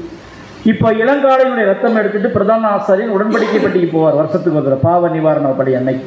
ஆனால் அடுத்து நம்ம பார்க்கும்போது அன்புக்குரியவர்களே, பரிசுத்த ஸ்தலத்துக்குள்ளே போகிறோம் இல்லையா? இப்போ நம்ம நிற்கிற நிலைமை அதுதான். இந்த பரிசுத்த ஸ்தலத்துக்குள்ளே வந்த பின்னாடி பரிசுத்த ஸ்தலம் டோட்டலாக கவரேஜ். உலகத்துக்கு நமக்கு என்ன கிடையாது, எந்த சம்பந்தமே கிடையாது. ஒருவேளை அங்கேருந்து நீங்கள் வெளியே வந்துட்டீங்க அப்படின்னா திருப்பி என்ன பண்ண முடியாது, இனி செலுத்தத்தக்க இன்னொரு பலி இல்லை அப்படிங்கிற மாதிரி ஆகும் இல்லையா? அப்படின்னா வெளியே என்ன பண்ண முடியாது, வர முடியாது, போன வழியாக திரும்ப முடியாது. நல்லா கவனிச்சிங்க, ஒரு வழியாக வந்தோம் இல்லையா, வாசல், பலிபீடம், தண்ணீர் தொட்டி, ஒரு திரை, அதை தாண்டி பரிசுத்த ஸ்தலம் போனோம் இல்லையா, இனி இந்த வழியாக திருப்பி ரிட்டர்ன் வர முடியாது. அதனால தான் தேவனுடைய மனுஷன் சப்ஜெக்ட் நம்ம படிக்கிறோம் இல்லையா, நீ என்ன பண்ணக்கூடாது, போன வழியாக திரும்பக்கூடாது. திரும்பிட்டுனா என்ன பண்ணியாகணும், மரணம். அந்த மரணத்துக்கு இயேசு கிறிஸ்துவின் ரத்தம் என்ன பண்ணாது, பரிந்தெல்லாம் பேசும். அடுத்து எங்கே தான் கடந்து போகணும், முன்னோக்கி தான் என்ன பண்ணி ஆகணும், கடந்து போகணும்னு சொல்லி நம்ம பார்க்குறோம் இல்லையா? பாருங்க அன்புக்குரியவர்களே, இப்போ இந்த ஓட்டம், இந்த பலிபீடத்தில் நம்ம வாங்கிக்கக்கூடிய அந்த ஒரு காரியம் இந்த பாவத்திலிருந்து நமக்கு மன்னிப்பு வாங்கி கொடுக்குது. ஒருவேளை அந்த ஒரு பாவத்திலிருந்து நம்ம வெளியே வந்தோம்னா அந்த உள்ளே இருக்கிற வரை என்ன நிலைமைங்கிறத ஒரு சங்கீத வசனம் நமக்கு அருமையாக சொல்லிக் கொடுக்கும். 91ஆம் சங்கீதம், உன்னதமானவருடைய மறைவில் இருக்கிறவன் சர்வ வல்லவருடைய நிழலில் தங்குவான். மறைவு, நிழல். அதுக்கடுத்து 2வது வசனம் நம்ம படிக்கலாம், 3வது வசனம் படிக்கலாம். 91ஆம் சங்கீதம் 2ஆம் வசனம் 3ஆம் வசனம் படிக்கலாம். அது அப்படியே என்ன பண்ணோம் அப்படின்னா அந்த ஒரு பாதுகாப்பான நிலைமை என்ன பண்ணால் நமக்கு எடுத்து கொடுக்கதா இருக்குன்னு சொல்லி நம்ம பார்க்குறோம். படிங்க அதை. சங்கீதம் 91:2. நான் கர்த்தரை நோக்கி நீரின் அடைக்கலம், நீரின் அடைக்கலம் இல்லையா, அடைக்கல பட்டணத்தை பற்றி பார்க்க அதான் வசனம் சொல்றது, நீரின் அடைக்கலம், என் கோட்டை. என் கோட்டை. கோட்டைன்னா என்ன அர்த்தம், மதில் சுவர். இதை தாண்டி என்ன பண்ண முடியாது, நம்மளா வெளியே போனா தான் உண்டு. அதை தாண்டி எந்த ஒரு காரியம் நமக்குள்ள என்ன பண்ண முடியாதுன்னா வர முடியாது. அடுத்து என் தேவன், நான் நம்பி இருக்கிறவர் என்று சொல்லுவேன். அந்த நம்பிக்கையில தான் உள்ள உட்கார்ந்து இருக்கிறோம் இன்னைக்கு வரைக்குமே. அந்த பெரிய கோட்டைக்குள்ள இன்னைக்கு வரைக்குமே அந்த நம்பிக்கையில தான் உட்கார்ந்துட்டு இருக்கோம். என் கோட்டை, என் அரண் அப்படின்னா என்ன அர்த்தம், அதுதான் நமக்கு இருக்கக்கூடிய மிகப்பெரிய ஒரு பாதுகாப்பு இல்லையா? இதே நீங்க பரிசுத்த ஸ்தலத்தை எடுத்துக்கிட்டீங்கன்னா அந்த 4 அறைக்குள்ள, அந்த 10க்கு 10 இருக்கு இல்லையா, அந்த அறைக்குள்ள தான் அந்த 4 சுவருக்குள்ள தான் நம்முடைய வாழ்க்கை. அந்த வாழ்க்கை எப்படி இருக்கும்னா இந்த மாதிரிலாம் பிரைட்டான லைட்ஸ்லாம் இருக்காது. நம்ம விரும்பி சாப்பிட்ற மாதிரி பிரியாணியோ நம்ம ஆர்டர் கொடுத்து செய்கிற பிரைட் ரைஸோ எதுவுமே வராது இல்லையா? நம்ம அங்கே இருக்கிற உணவை தான் நம்ம என்ன பண்ணி ஆகணும், சாப்பிட்டே ஆகணும். இப்போ நம்ம சொல்ல எல்லா உணவுக்கும் மேலான உணவு நமக்கு கிடைக்கும். நம்ம பார்க்குற இந்த வெளிச்சத்துக்கு மேலான வெளிச்சம் குத்து விளக்குலேருந்து நமக்கு என்ன பண்ணும், கிடைக்கும். அந்த வெளிச்சம் நமக்கு போதும். நம்ம ஜீவனோடு தப்பிச்சு போகிறதுக்கு இல்லையா, அழியாமைக்குள்ளே போகிறதுக்கு அந்த வெளிச்சம் இப்போதைக்கு நம்ம மாம்சத்தில் இருக்கிற நேரத்துக்கு அது என்ன பண்ணும், போதுங்கிறத நம்ம பார்க்குறோம். அடுத்து பார்த்தீங்கன்னா நேர எதிர்த்தால என்ன இருக்குது அப்படின்னா தூபபீடம் இருக்குது. இந்த தூபபீடத்தை கடந்து தான் திரையை தாண்டி அடுத்தால என்ன பண்ணணும், நம்முடைய பலிகளை எல்லாம் அங்கே என்ன பண்ணணும் அப்படின்னா நம்ம செலுத்தணும். அன்புக்குரியவர்களே, அடுத்து 9ஆம் வசனம் நம்ம படிக்கலாம். 3ஆம் வசனம் படிச்சுங்க. 3ஆம் வசனம், அவர் உன்னை வேடனுடைய கண்ணிக்கும் பாவாக்கும் கொள்ளை நோய்க்கும் தப்புவிப்பார். பார்த்தீங்களா, வேடனுடைய கண்ணி என்னது, ஒருத்தர் பின்னாடி துரத்திட்டு இருக்காரு இல்லையா, கை பிசகா செஞ்சாலுமே அவர் விட மாட்டார். அந்த மரணம் என்ன ஆகிட்டே இருக்கு, நம்மளை துரத்திட்டே இருக்கு. ஏன்னா தண்டனை தீர்ப்பு கூட தான் நம்ம உட்காந்துட்டே இருக்கிறோம். அந்த நியாய தீர்ப்பு அப்படிங்கிறது நமக்கு என்ன ஆகிட்டே இருக்குன்னா நம்மளை தொடர்ந்து வந்துட்டே இருக்கு. அந்த நியாய தீர்ப்புலேருந்து மரணத்தின் தீர்ப்பு வந்து நம்ம தப்பணும் அப்படின்னா ஒரே வழி அடைக்கலப்பட்டணும் தான், அது வேற வழி மார்க்கமே கிடையாது இல்லையா? அடுத்து நீங்க பார்த்தீங்க அப்படின்னா பாருங்க, வேடனுடைய கண்ணிக்கும் பாலாக்கும் கொள்ளை நோய். பாலாக்கும் கொள்ளை நோய் இந்த உலகத்தில் வரக்கூடிய உபத்திரவங்கள் அடைக்கலப்பட்டதுக்கு என்ன பண்ணாது, வராது. அடுத்து நீங்கள் பார்த்தீங்கன்னா 9ஆம் வசனத்தை படிக்கும்போது, எனக்கு அடைக்கலமாக இருக்கிற உன்னதமான கர்த்தரை உனக்கு தாபரமாக கொண்டாய். தாபரம்னா என்ன அர்த்தம், கம்ப்ளீட் கவரேஜ் இல்லையா அன்புக்குரியவர்கள்? அப்போ பார்க்கும்போது இவ்வளோ ஒரு பாதுகாப்புகளை தான் நம்ம என்ன பண்ணிட்டு இருக்கிறோம், இன்னைக்கு அதை வாழ்ந்துட்டு இருக்கோம். உலகத்தின் நாசமோசங்களை பற்றி இன்னைக்கு பார்க்குறோமா, நம்ம முன்பு இல்லாத அளவுக்கு 2026 இருக்குது. நிறைய ஆக்சிடென்ட்ஸ், கணக்கு இல்லாத ஆக்சிடென்ட். இன்னும் ஃபயர் ஆக்சிடென்ட் பார்த்தீங்கன்னா பஸ்ஸில் பார்த்தீங்கன்னா ஃபயர் ஆக்சிடென்ட் நிறைய நடக்குது. விபத்துக்கள் வந்து பார்த்தீங்கன்னா கணக்கு இல்லாத விபத்துக்கள் 2026 ஆரம்பிச்சதுலேருந்து இன்னைக்கு ஒரு 20 நாள் நீங்கள் எடுத்துக்கங்க, நிறைய இதுக்கு முன்னாடி இல்லாத அளவுக்கு என்ன இருக்குன்னா அதிகமாக நடந்துட்டு. இப்போ இந்த மாதிரி பொல்லாத உலகத்தில் இன்னைக்கு சமூகம் வேற எப்படி இருக்கு, ரொம்ப மோசமான நிலைமையில போயிட்டு இருக்கு. பெண்கள் உரிமைக்காக வாதாடின காலம் போய் ஆண்கள் உரிமைக்காக இன்னைக்கு வாதாடிக்கிறார் கேரளாவில். ஒரு நிலைமை வந்துருக்கு பார்த்தீங்களா. அப்போ காலங்கள் என்ன ஆகிட்டே இருக்கு, ஒரு சேஞ்ச் ஆகிட்டே இருக்கு. காலங்கள் எப்படி ஆகிட்டு இருக்குன்னா மீண்டும் மீண்டும் பொல்லாதவைகள் ஆகிட்டு இருக்கு. பாருங்க, அந்த மாதிரி ஒரு சூழ்நிலையிலிருந்து நமக்கு தப்பி வைக்கணும் அப்படின்னா அதுக்கு தான் தாபரமாக நம்ம என்ன பண்ணியிருக்கோம், கிறிஸ்துவனிடத்தில் என்ன பண்ணியிருக்கோம், வந்திருக்கோம். அவர்கிட்ட வந்துட்டோம்னா இந்த சூழல் எல்லாமே நமக்கு என்ன பண்ணாதுன்னா எந்த ஒரு நாசமோசம் எதையுமே என்ன பண்ணாதுன்னா விளைவிக்கவே விளைவிக்காது. அதுதான் ஆண்டவராக இயேசு கிறிஸ்து பேதுருவை பார்த்து சொன்னார், ஏன் பதறுகிறாய், ஏன் விசுவாசம் இல்லையா உனக்கு அப்படின்னு ஆண்டவராக இயேசு கிறிஸ்து பேதுருவை பார்த்து அந்த கடலில் கேட்கறதுக்கு தான். ஏன்னா அந்த சூழல் அப்படி இருந்துச்சு, அதனால தான் பேதுரு இந்த மாதிரி கேட்கறதுக்கு போய் வந்தது. அன்புக்குரியவர்களே, இதே மாதிரி ஒரு சூழல் தான் இன்னைக்கு படகுல அலைகள் கொந்தளிப்பாகவும் படகு மூழ்கத்தக்கதாகவும் என்ன ஆகிட்டே இருக்கு. ஒரு கொடுமையான காலத்தில் இருக்கும்போது இந்த கர்த்தர் நம்மோடு இருக்கிறார் அப்படிங்கிற ஒரு விஷயம் நமக்குள்ள கண்டிப்பாக வேணும் அப்படிங்கிறத நம்ம பார்க்குற அன்புக்குரியவர்களே. அப்படி இருக்கும்போது இப்போ இதை விட்டு வெளியே போகிற காரியம் நமக்கு எதை அடையாளப்படுத்தும், ஒருவேளை இந்த அடைக்கலப்பட்டினத்திலேருந்து நம்முடைய சொந்த காரியங்களுக்காக நம்ம வெளியே போகிறது நம்முடைய உடன்படிக்கையை முறித்து போடுறதுக்கு என்னவா இருக்கும், அது காரியமாக இருக்குது. அதுதான் அதனுடைய அடையாளமாக இருக்குன்னு சொல்லி நம்ம பார்க்கலாம். அப்படி இருக்கும்போது அன்புக்குரியவர்களே, இப்போ அது மட்டும் இல்லை, நமக்கு வேற எதை விட்டு வெளியே போகக்கூடாது அப்படிங்கிறதுக்கு, அதாவது உள்ளே இருக்கிறோம் நம்முடைய சிந்தைகள் கூட வெளியே போகக்கூடாது. அதாவது பார்த்தீங்கன்னா இந்த உலகத்தினுடைய சிற்றின்பங்கள், சின்ன சின்ன ஆசைகள், சின்ன சின்ன எய்ம், அதாவது வந்து நோக்கங்கள் இருக்கும். இதை கூட நான் நிறைவேற்றிட்டு வந்துடுறேன் அப்படின்னு என்ன பண்ணக்கூடாது, உலகத்துக்குள்ளே நம்ம போகக்கூடாது. அதே சமயத்தில் நம்ம பார்க்கும்போது அன்புக்குரிய சகோதரர்களே, நாம் செய்த உடன்படிக்கைக்கு உண்மை இல்லாத போது நாம போய் அந்த தேவனுடைய கண்ணில் என்ன பண்ணிடுவோம், நீ வர வேண்டாம் நானே என்ன பண்ணிடுறேன் வந்துடுன்னு சொல்லி நம்மளே அந்த கண்ணி வெடியில் என்ன பண்ணிடுவோம்னா மாட்டிடுவோம்னு சொல்லி நம்ம பார்க்கணும். அப்படி இருக்கும்போது ஒரு விதமான கேரண்டி நமக்கு என்ன பண்ணாதுன்னா கிடைக்காது. அப்படி கிடைக்காம போகுது அன்புக்குரிய சகோதரர்களே, நம்ம 2ஆம் மரணத்துக்கு போகிறதுக்கான ஒரு வாய்ப்புக்குள்ளே நம்ம போகிறதுக்கு. அதுதான் எபிரேயர் புத்தகம் படிக்கிறோம்னா 10ஆம் அதிகாரம் 26ஆம் வசனத்தை என்ன படிக்கிறோம், ஒரு முறை பிரகாசித்துக்கும் இல்லையா பரம அழைப்பு என்ன பண்ணிடுவோம், ருசி பார்த்தோம், டேஸ்ட் பார்த்தாச்சு. இவ்வளோ பெரிய ஆசீர்வாதம் உலகத்துக்கு வரப்போது, அதுக்கு முன்னாடி நமக்கு வரப்போகுது அப்படிங்கிற காரியத்தை எத்தனையோ சப்ஜெக்டில் நம்ம டேஸ்ட் பண்ணி பார்த்தாச்சு. பரம ஈவை ருசி பார்த்தும் அவர் கொடுத்த கிருபையை நம்ம என்ன பண்ணியிருக்கோம், அதெல்லாம் டேஸ்ட் பண்ணி பார்த்தும் கூட இவ்வளவு பெரிய பாக்கியத்தை நம்ம இழந்து போவோம்னா அது ஏதாவது முடியும் அப்படின்னா இனி செலுத்தத்தக்க இன்னொரு பலி இல்லை. பக்கத்து இதை விட்டுட்டு இன்னொரு அடைக்கலப்பட்டதுக்கு என்ன பண்ண முடியாது, போக முடியாது. ஏன்னா அதுதான் பக்கம். அப்போ அதை போனோம்னா அங்கே இன்னொரு விசாரணை, நீ எங்கே இருந்த என்ன ஏது, அங்கே ஒரு விசாரணை இருக்கும் அன்புக்குரியவர்களே. அப்போ இதை தாண்டி நம்ம என்ன பண்ண சொல்லி நம்ம பார்க்கும்போது அன்புக்குரியவர்களே, இப்போ நம்ம இப்போ ஒரு சம்பவம் படித்தோம் இல்லையா ராஜாக்கள் புத்தகத்தில். இப்போ அதோனியா என்ன பண்ணாரு சொல்லி நம்ம பார்க்கும்போது ராஜாவுக்கு விரோதமான செய்த தப்பு, அந்த தப்புக்கு நம்ம பார்க்கும்போது அன்புக்குரியவர்களே, இப்போ அதுக்கு ஒரு தண்டனை தீர்ப்பை என்ன பண்ணுறாருன்னா கொடுக்குறாரு இல்லையா. பாருங்க, இது 1000 வருஷ அரசாட்சிக்கு அப்படியே நம்ம பொருத்தி பார்க்கும்போது அன்புக்குரியவர்களே, ஆதாமுடைய பாவங்கள் என்ன செய்யப்படும்னா மூடப்படும். ஆதாமுடைய பாவங்கள் என்ன செய்யப்பட்டுரும், அப்படியே மூடப்பட்ட பின்னாடி சகல ஜனங்களுக்கும் என்ன பண்ண போகுதுன்னா ஒரு வாய்ப்பு கொடுக்கப்படுது. 1000 வருஷ அரசாட்சியின் முடிவில் இது போல யாராவது துணிகரமான பாவங்களை செய்வாங்களான்னா அவங்களுக்கு என்ன கொடுக்க போறாரு, இப்போ ராஜ வம்சத்தில் வந்து இல்லையா. பாருங்க, ராஜாவாகிறதுக்கு வாய்ப்புற காரியத்தில் இருக்கும்போது அன்புக்குரியவர்களே, இப்போ இந்த மாதிரி ஒரு சூழ்நிலையில் நமக்கு பார்க்கும்போது சாலமோனுக்கு விரோதமாக செயல்படுகிற அதோனியா நாம தான் அது இல்லையா. அவரும் யார்கிட்ட தான் பிறந்தார், தாவீதினுடைய வம்சத்துக்கு தான் பிறந்தவர்.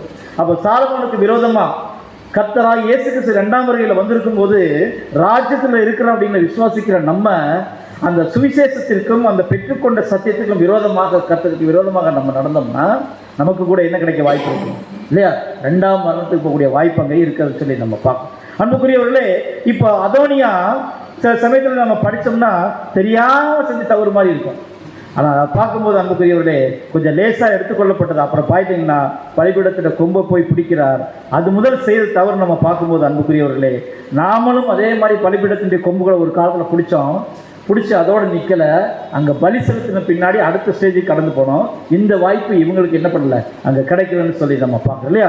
பாருங்கள், இப்போ நம்முடைய நிலைமை நம்ம எடுத்துக்கிட்டோம் அப்படின்னா, பலி செலுத்தின பின்னாடி இப்போ பழைய சிந்தை எல்லாம் எடுத்துக்கொள்ளப்பட்ட அது என்னாச்சு அப்படின்னு சொல்லி நம்ம பார்க்கும்போது, நம்ம திரும்பி வாழ்கிறதுக்கான ஒரு வாய்ப்பு பரிசும்போது நமக்கு என்ன செய்யப்படுதுன்னா அது கொடுக்க போகுது சொல்லி நம்ம பார்க்கணும். இதுக்கு முக்கியமாக ஆண்டவர் சொன்ன மனம் திரும்புதல் அப்படிங்கிற விஷயம்தான் முதல் நம்முடைய சீர்திருத்தத்துக்கு முக்கியமான ஒரு காரியம்.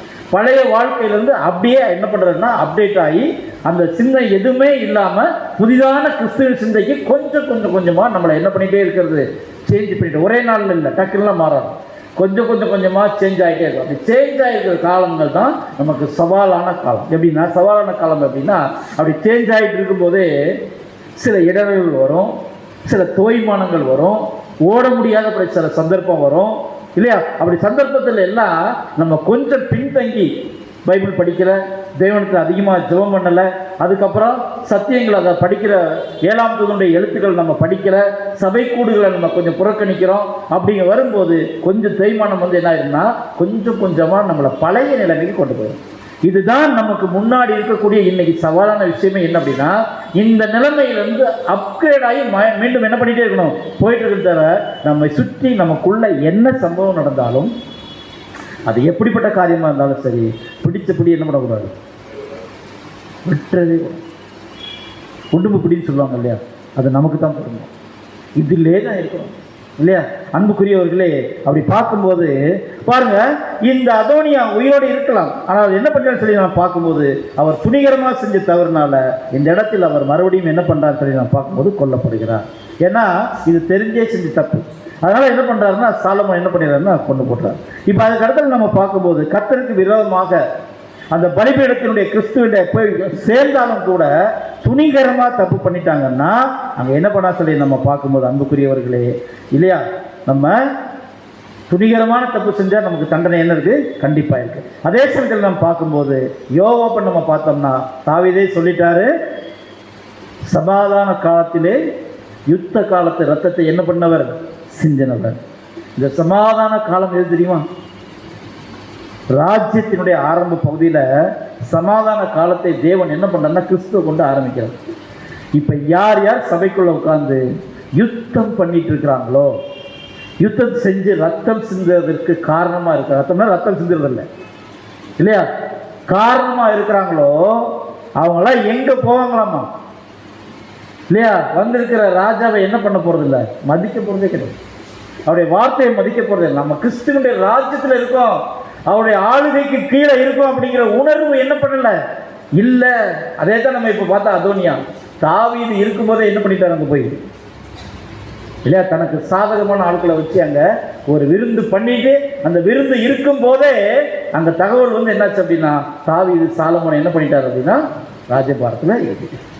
அப்போ அந்த சூழ்நிலையில் தாவீது ராஜாவா இருக்கும் போதே அதோனியாஸ் இருக்கும். இப்போ அந்த ராஜா இருக்கா இல்லையா, அந்த ராஜாவுக்கு முன்னாடி நம்ம எப்படி இருக்கணும், முதல்ல பயம், பவ்யம். எனக்கு முன்பாக இருக்கிறவர் ராஜாவுக்கெல்லாம் ராஜா வந்திருக்கிறார், சதா காலமும் நான் உன்னோடு இருக்கிறேன்னு சொல்லி நமக்கு வாக்குத்தத்தம் பண்ணியிருக்கிறார்.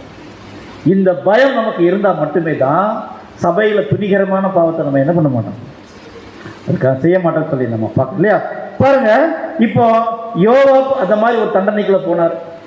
அடுத்து பார்த்தீங்க அப்படின்னா அதோனியா அந்த மாதிரி ஒரு காரியத்துக்குள்ள போனார் இல்லையா. அடுத்து நம்ம பார்க்கும்போது அன்புக்குரியவர்களே, இப்போ கொலை செய்ய வேண்டும் அப்படிங்கிறது 2ஆம் மரணத்தை என்ன பண்ணுன்னா அடையாளப்படுத்தக்கூடிய சொல்லி நம்ம பார்க்கலாம். அடுத்து பார்க்கும்போது ஒருத்தர் வந்து தப்பிக்கிறார். அவர் பேர் சீமை இல்லை, சீமை இல்லாமல் இன்னொருத்தர். அவர் யார் சொல்லி நம்ம பார்க்கும்போது அபியத்தார்னு ஒருத்தர். இந்த அபியத்தார் ஒருத்தர் என்ன பண்ணிட்டாருன்னா, இவர் யார் அப்படின்னா ஒரு ஆசாரியன். இவர் பெண்ணியமீன் வம்சத்தில் வந்து ஒரு ஆசாரியன் கோத்திரம், ஆசாரியன் லேவி கோத்திரம் வந்து ஒரு ஆசாரியனாக இருக்கிறார். இந்த அபியத்தார் சொல்லி நம்ம பார்க்கும்போது சகோதரர் எந்த கமெண்ட்ரியுமே எழுதலை. இந்த அபியத்தாரை பற்றி சொல்லும்போது சில சகோதரர்கள் என்ன பண்ணிக்கிறாங்க, ஆராய்ச்சி பண்ணி என்ன பண்ணிக்கிறாங்கன்னா, ஒருவேளை இவர் யாரை அடையாளப்படுத்தலாம்னு ஒரு அனுமானத்துக்குள்ளே போகிறாங்க. திட்டவட்டமாக எழுதலை, ஒரு அனுமானத்துக்குள்ளே என்ன பண்ணாங்க போகலான்னா பாருங்க. இப்போ ஆசாரனுடைய பொறுப்பை என்ன பண்ணியிருக்காரு அப்படின்னா, இவர் தண்டனைக்குள்ளே தான் போகிறார். யார், இந்த அபியத்தார் வந்து தண்டனைக்குள்ளே தான் போகிறார். அதை வேணால் படிக்கலாமா, ஒன்று ராஜாக்கள் 2ஆம் அதிகாரத்தில் அதை நம்ம படிக்கலாம். எங்கே இருக்குது அப்படின்னு சொல்லி நம்ம பார்க்கும்போது அன்புக்குரிய சகோதரர்களே பாருங்கள். ஒரே நிமிஷம். இந்த ஒன்று ராஜாக்கள் 2ஆம் அதிகாரம் 22ஆம் வசனத்திலிருந்து படிங்க. 2ஆம் அதிகாரம் 22 முதல்.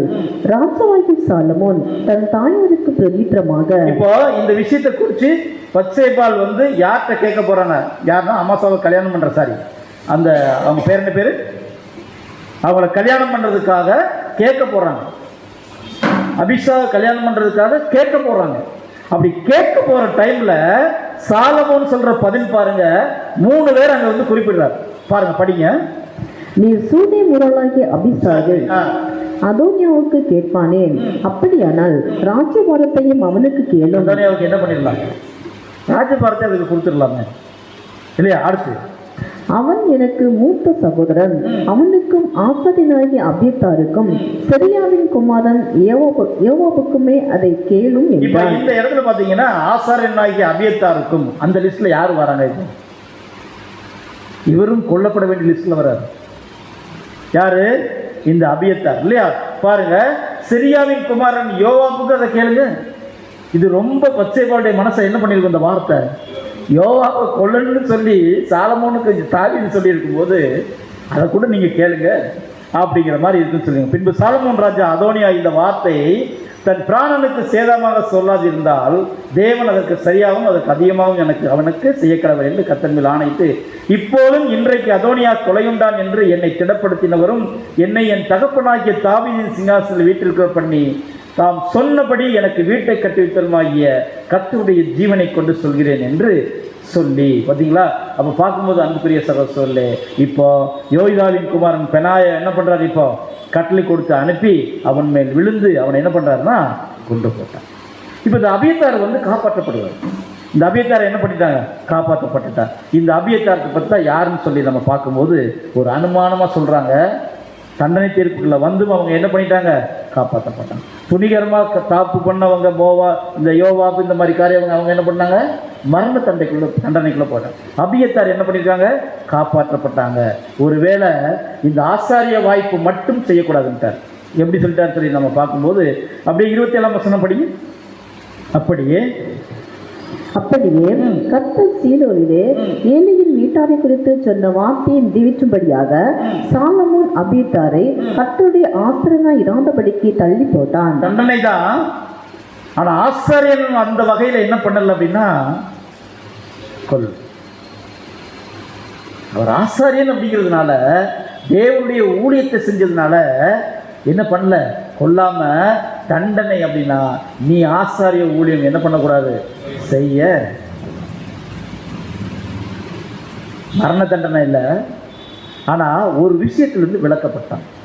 இவங்க யாரா இருக்கும்? எந்த வகுப்பாரா இருக்கும் அப்படின்னா ஒருவேளை இவங்க திரள் கூட்டமா இருக்கலாம். அனுமானம் தான். திட்டவட்டமா நம்ம என்ன பண்ணல. பாருங்க, ஒரு தண்டனையிலிருந்து தப்பிட்டாங்க. தண்டனைக்குள்ள போனவங்க 2ஆம் மரணம். சபை வகுப்பார் வேற, ஆசாரிய ஊழியம் மட்டும் செய்ய விடாத படிக்கு என்ன பண்ணிட்டாங்க அப்படின்னா அந்த ஒரு காரியத்தை சொல்லி நம்ம பார்க்கலாம். சரி, இதுல இருந்து என்ன கற்றுக்கொள்கிறோம் அப்படின்னு சொல்லி நம்ம பார்க்கும்போது அடைக்கல பட்டணம் அல்லது ஆசரிப்பு கூடாரம் அப்படிங்கிறதன் மூலமாக நமக்கு என்ன கிடைக்குன்னு சொல்லி நம்ம பார்க்கும்போது நம்ம இப்போ இருக்கிறது பரிசுத்த ஸ்தலம் அப்படிங்கிற உன்னதமானவருடைய மறைவு இல்லையா? நம்ம ஒரு காரியத்துக்காக பலிபீடத்தினுடைய கொம்புகளை நம்ம கட்டப்பட்டிருந்த காலம் ஒன்று இருக்கு. அது பலி செலுத்துறதுக்கு முன்னாடியான ஒரு காலம். விசுவாசத்தினால நீதிமானாக்கப்பட்டதுக்கு அந்த நிலைமையில வந்து அதுக்கப்புறம் பலிபீடத்தில் என்ன பண்ணப்பட்டோம்? கிறிஸ்துவின் பலி. அதுக்கப்புறம் இளங்கால பலிக்கு அப்புறம் இந்த வெள்ளாட்டுக்கடாவினுடைய பலி என்ன செய்யப்பட்டதுன்னா செலுத்தப்பட்டது இல்லையா? அன்புக்குரியவர்களே, பலி செலுத்தின பின்னாடி ஒவ்வொரு நிலையாக கடந்து தண்ணீர் தொட்டி அதை நம்ம பார்த்தோம். அதில் வசனம் அப்படிங்கிற தண்ணீரை நம்மளை கழுவணும். கழுவி ஒரு திரையை தாண்டி நம்ம என்ன பண்ணோம்?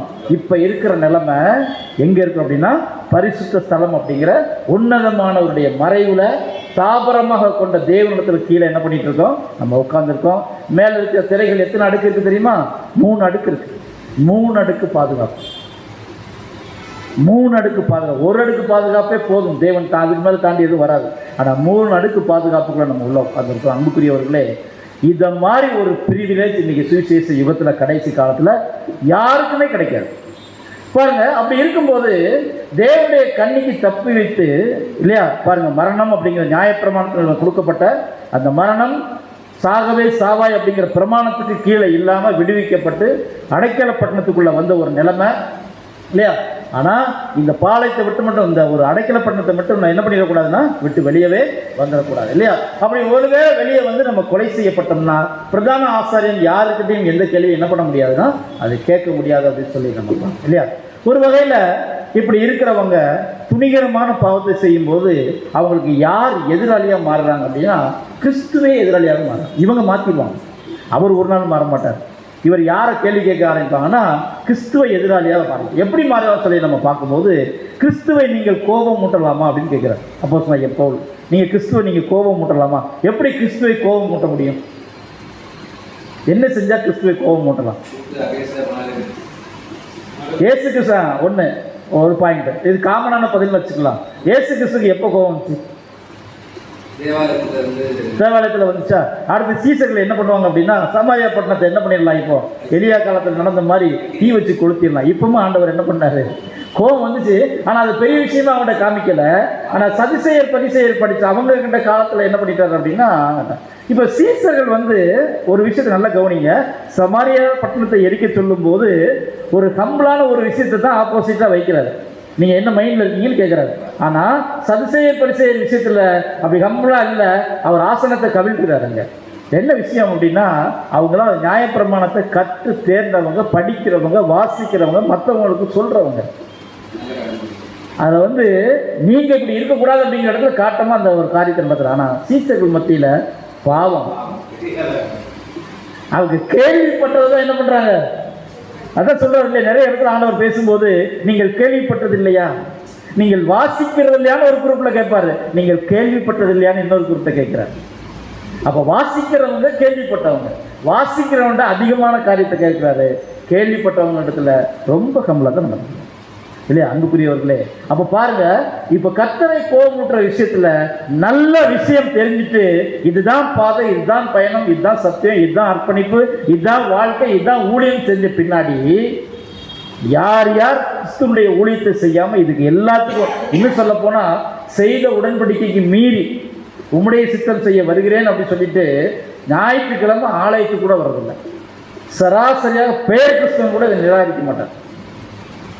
பெயர் கிறிஸ்தவன் கூட நிராகரிக்க மாட்டார். அவங்க ரொம்ப ஆர்வமாக ஞாயிற்றுக்கிழமை நான் பூசைக்கு போகணும்னு சொல்கிற விஷயத்துல ரொம்ப கவனமாக. அதை விட மோசமான சூழ்நிலை கூட என்ன ஆகிட்டு இருக்கு இந்த கடைசி நாட்களில். என்ன வெறுப்புன்னு தெரியல. இவங்க தான் யார் தெரியுமா? கர்த்தரை கோபமூட்டுகிறவர்கள். இப்போ இவங்களே என்ன பண்ணிட்டாங்க அப்படின்னா கிறிஸ்துவை எதிரியாக மாற்றிட்டாங்க இல்லையா.